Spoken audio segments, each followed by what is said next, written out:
ہندوستان ہی کی بات میں اگر بتاؤں، یہاں پر ایک بادشاہ ایسا بھی گزرا جس کے ایک تیر سے ایک بچے کی موت ہو گئی تھی، ایک بچے کی موت ہو گئی۔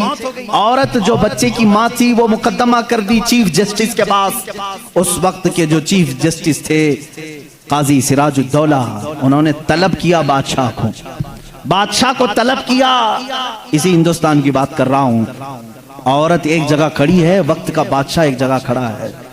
عورت نے کہا میرے بچے کو ان کے تیر سے موت ہو گئی۔ بادشاہ شکار کر رہا تھا، چوک کے تیر لگ گیا۔ بادشاہ نے کہا ہاں میرا تیر لگا تو ہے، گواہ بھی ہیں، سپاہی بھی گواہ ہیں، عورت بھی گواہ ہے۔ دو آپشن ہوتے ہیں موت کے بعد، کسی کا کچھ قتل ہو گیا انجانے میں، چوک کر اگر قتل ہو گیا، دو آپشن اسلام دیتا ہے۔ اس عورت کو قاضی نے کہا تیرے پاس دو آپشن ہیں، چاہے تو اپنے بچے کی موت پر دیت لے لے، کچھ پیسے لے لے بادشاہ سے اور اسے معاف کر دے، یا چاہے تو جان کے بدلے جان لے لے، بادشاہ کی جان بھی لے سکتی ہے۔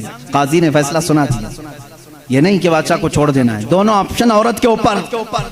وہ عورت نے جب دیکھا کہ عدل کا یہ پیکر اسلامی نظام ہے، بادشاہ کے تیر لگا ہے اور قاضی صحیح فیصلہ دے رہا ہے، اس عورت نے کہا اگر یہ قاضی آج اس طرح کا صحیح فیصلہ دے رہا ہے تو اس طرح کے بادشاہ کی وجہ سے ہی، بادشاہ ایسا ہوگا اسی لیے قاضی ایسا ہے۔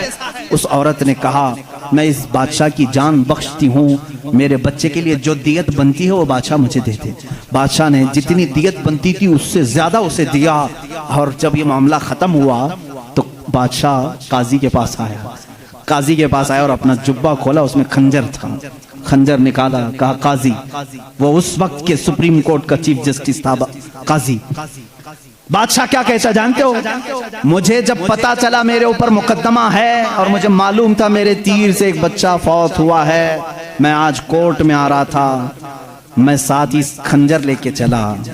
قاضی نے پوچھا کیوں لے کے چلے؟ کہا میں یہ دیکھنا چاہتا تھا کہ اگر فیصلہ قرآن و حدیث کے مطابق ہو تو ٹھیک ہے میں مان لوں، اور ذرا برابر اگر بادشاہ کا خیال کر کے قاضی نے کیا تو اسی خنجر سے قاضی کو قتل کر دو۔ بادشاہ نے یہ کہا، قاضی مسکرایا اور اپنے گدے سے اٹھ گیا اور چادر ہٹائی، نیچے بہت بڑا کوڑا تھا۔ کہا بادشاہ تمہیں معلوم ہے میں آج پہلی مرتبہ اس کرسی پر آنے کے بعد، اس گدے پہ آنے کے وقت کوڑا نیچے لے کر بیٹھا ہوں۔ کہا کیوں؟